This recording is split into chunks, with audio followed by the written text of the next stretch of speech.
Bismillahirrahmanirrahim. Yo'limiz bexatar bo'lsin, ishlarimizni o'ng qilsin.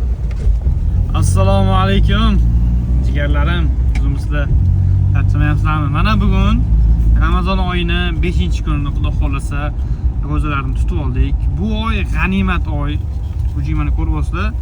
Tez o'tib ketyapti kun. Juda ham tez o'tib ketyapti. Mana kecha boshlagandik, 5-kun, ertaga 10-kun keladi, 20-30-kuni. Men bu videoyim bilan ro'za tutmaydiganlar, ro'za tutmaydigan insonlar, ro'za tutmaydigan bolalar, ko'pchilik, juda ham ko'pchilik tutmayotganini ko'rdim.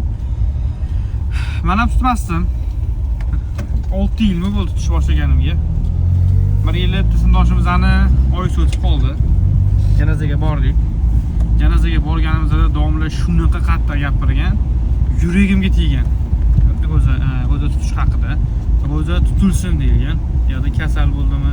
Kasal bo'lsa, shu iqat bo'lsa deyilgan. Soppa-sog' bo'lganini ko'ribman, ro'za tutmayapti. Agar shu kungacha tutmagan bo'lsanglar, shu videoni ko'rayotgan bo'lsanglar, обязательно tutinglar. Chunki bu narsa farz qilingan. Akalar, ukalar, ozgina qiyinchilik, ozgina sigaret, ozgina nosxumordan kechinglar. Hatto mazza qiladi. Ham taninglar mazza qiladi, ham savobi juda ham katta. Chunki bu ro'za faqat Alloh uchun tutiladi. Insonlar uchun yoki o'zinglar uchun tutilmaydi. Faqatgina Alloh uchun tutiladi. Ehtiyot bo'l.